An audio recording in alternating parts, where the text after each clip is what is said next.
Witness D, Marius van der Meer, has been shot dead in front of his family shortly after testifying against Julius Mwanatsi at the Madlanga Commission. A chilling event unfolded last night in the normally quiet suburb of Brenthist and Brakpan, leaving South Africans questioning the true dangers faced by those who speak out against wrongdoing within law enforcement. Marius van der Meer, known during his recent testimony as Witness D, was killed instantly when at least 2 gunmen opened fire as he arrived home with his wife and 2 minor children at around 8:30 p.m.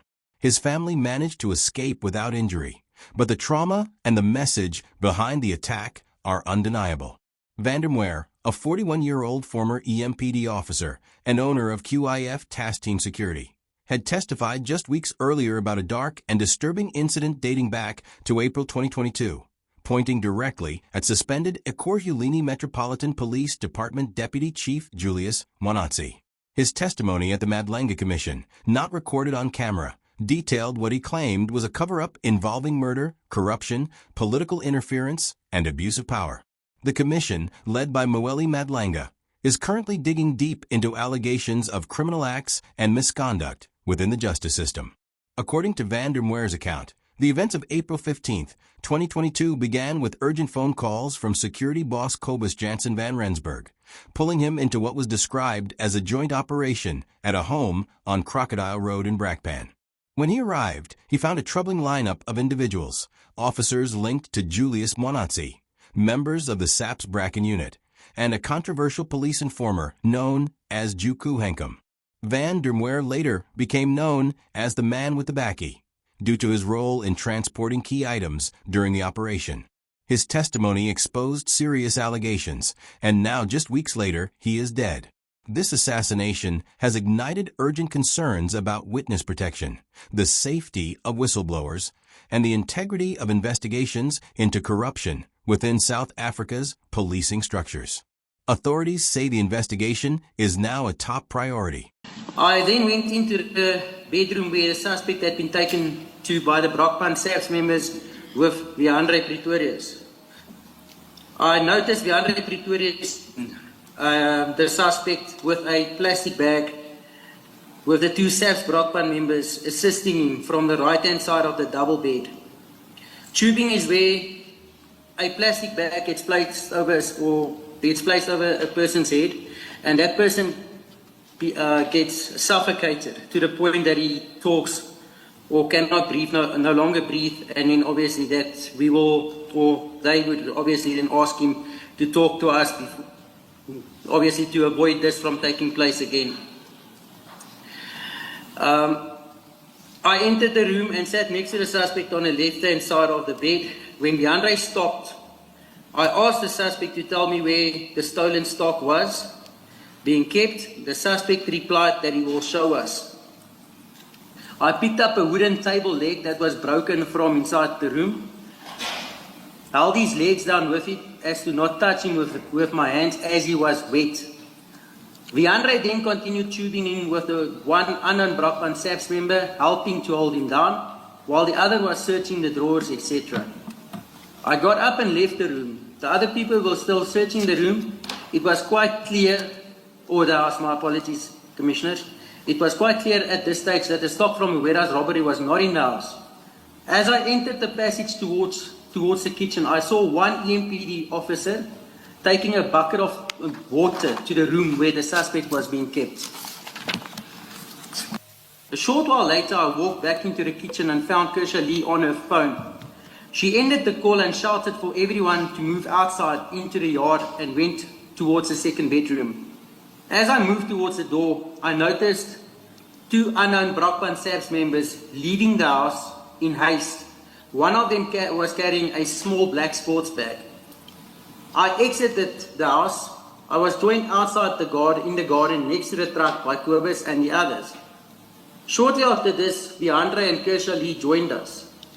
I asked whether a suspect talked, and Viandre responded that he will never ever talk again. A discussion between the law enforcement members then took place as to how to deal with the scene. Kersha Lee tried phoning a paramedic to declare the suspect dead. Viandre approached me and informed me that he will phone General Feroz Khan to fix this. I in turn responded and said no, as this is Viandre's problem. He responded and said it's all of us in this, and if anyone talks, he will go to prison for killing them. I walked away from Viandre, and I walked away from Viandre as myself and Viandre have had issues in the past. I saw Yaku Hanekom walking towards us. Yaku then informed myself and Viandre that the chief will come and sort out the issue. I noticed John Marie Ekstein, Zander Fritz, and other members leading, including Kobus Jansen van Rensburg from Roosgaard, to go and look for a firearm to plant at this house. Apologies, Witness D, you say that Yako informed all of you that the chief would come and sort out the issue. Do you know who he was referring to when he said the chief? Commissioners, at that stage, I did not know who he was referring to. And as continued in my statement, I walked to the main gate after this was said, and after I noticed the members that I've mentioned walk away to go and get a firearm to plant. Yes. I walked to the main gate of the property and saw that my vehicle, which is a Ford Ranger, black in color, marked, was parked in by two marked NPD vehicles, which prevented me from leaving at that point. It made me question the whole scenario and what was currently taking place. A short while after this, Chief Soup Julius Mkwanazi, JD Mkwanazi, arrived at the scene, and we were informed that this is the chief in a dark tracksuit of some sort. At this time, apologies, Witness, at this time, did you know who Chief Superintendent Julius Mkwanazi was? It was my first time seeing him that evening, and then it was obviously when Yaku indicated to us that this is Mkwanazi, Chief Soup Mkwanazi. Did you know what unit or institution he's aligned to? From the system, I understood that he was EMPD or Metro Police. EMPD, you say? Yeah, or Metro Police, from the rank structure. Thank you. You may continue. Thank you, Commissioners. So, Yaku Hanekom and Viandre addressed him as chief, and the Metro members, including Yaku, Kershaw, Etienne was with me at that stage. So the Metro members, they all had a meeting with the soup away from myself and Etienne. Shortly afterwards, they returned to where we were. JD Mkwanazi said that we needed to throw the suspect's body into a mine shaft or dump it into a dam. As he said this, he looked at me. Viandre then in turn informed me that I must take the body and dump it. They will show me where and that I should relax. Since my vehicle is marked, Viandre said it won't attract any attention. I was directed by Viandre at this stage where to park my bakkie next to the front door. That is as you're coming from the main gate. I was escorted to my vehicle by two EMPD members and told where to park it. Commissioners, it was quite clear at this stage that it was expected from me to dispose of the deceased body. And as I said, it's especially after the meeting took place between themselves, it was quite clear that they decided between themselves that I'm the one that's supposed to dispose of the body. And did you so agree? I really didn't have a chance to agree. I felt like I was being forced. At this stage, I felt that I was being outnumbered, as the decision was made already, and we're dealing with a very serious and dangerous situation at this stage already. Yes.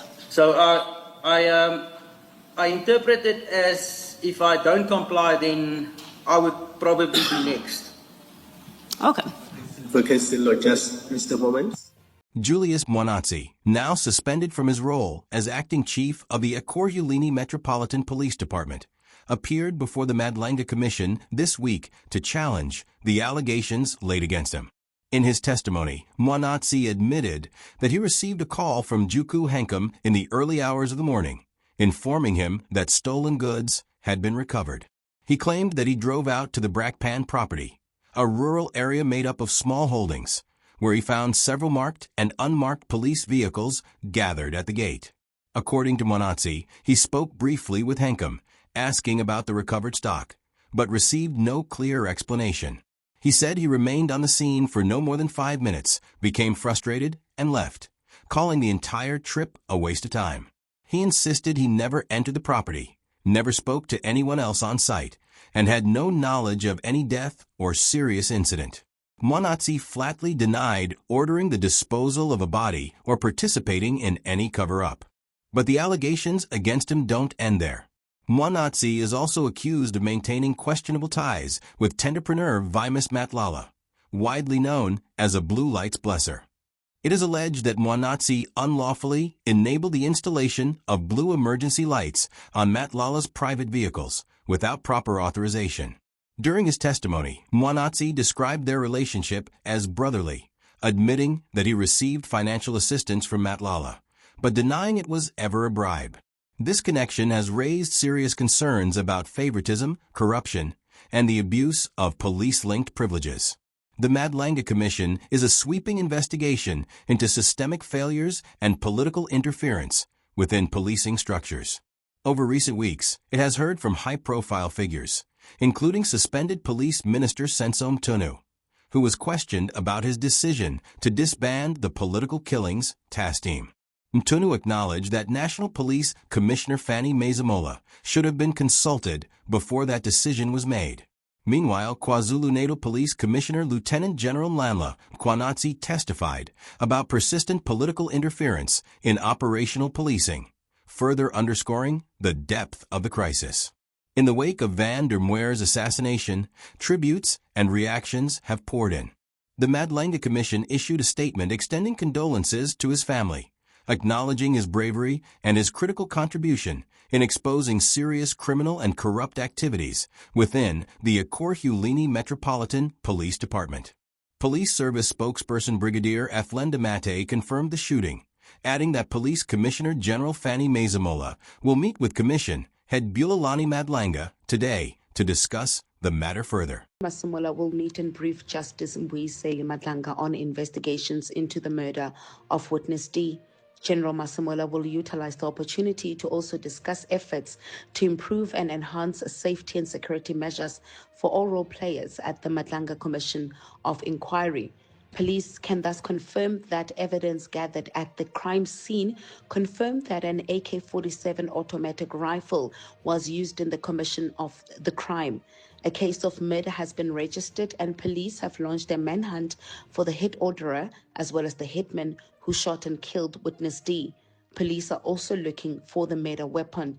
General Masemola has ordered the Net Joint's co-chair, Lieutenant General Tebelo Musikiri, to urgently convene a Net Joint's meeting over the weekend to discuss and look at ways of improving and or enhancing the safety and security of commission officials as well as all witnesses. Acting Heightened Police Commissioner General Fred Gigana has launched a manhunt for the suspects believed to be traveling in a white Nissan NP200 Bakkie with a canopy. He emphasized that every effort will be made to gather evidence and apprehend those responsible, stressing that no one has the right to take another person's life. Around about 8:30 in the evening. This evening, one of the people who appeared at Madlanga Commission with a code name Witness D just came home with his wife. At the gate, after he alighted, when he was about to open the gate, he was shot. The wife was not hurt. The only 2 shots were fired. The people that were in the house confirmed the same. And the assailants disappeared. Currently, we are not having any information which we can give out currently. Interestingly, Van der Merwe was not under any witness protection program, despite the sensitive nature of his testimony about the 2022 incident. This lack of safeguards has drawn strong criticism, with Action SA Member of Parliament Darylene James calling for improved protection for individuals involved in such inquiries. She described the situation as a fight against remorseless individuals determined to turn South Africa into a mafia state. Private security company Vision Tactical, where Van der Merwe had connections, confirmed his identity and background as a former Ekurhuleni Metropolitan Police Department member. His nickname, Vlam, reflected his reputation in security circles, and his company, QRF Task Team, specialized in rapid response operations. The timing of his killing, just as the Commission intensifies its probe, underscores the grave risks involved in exposing powerful networks. Last week, Acting Police Minister Faraz Kakalia spoke about a national decline in crime and emphasized the need for a complete reset within the South African Police Service. He described the Madlanga Commission and accompanying parliamentary inquiries as essential steps toward building a public record and reaching a consensus on much-needed reforms, even amid shocking displays of misconduct. This entire saga reveals multiple layers of intrigue within South Africa's policing structures. From the robbery suspect's desperate attempt to offer a bribe, to the hurried disposal of evidence, to the denials issued by high-ranking officials, every element points to a web of decisions made in the shadows. Van der Merwe's testimony exposed how a routine arrest spiraled into a fatal cover-up involving bribes, coercion, and supposed assurances of protection from above. The Commission's work continues, determined to uncover the full extent of these issues, but Van der Merwe's fate stands as a stark reminder of the personal cost of speaking the truth. As this story unfolds, it raises pressing questions about accountability, the protection of whistleblowers, and the true price of justice in South Africa. Thanks for watching.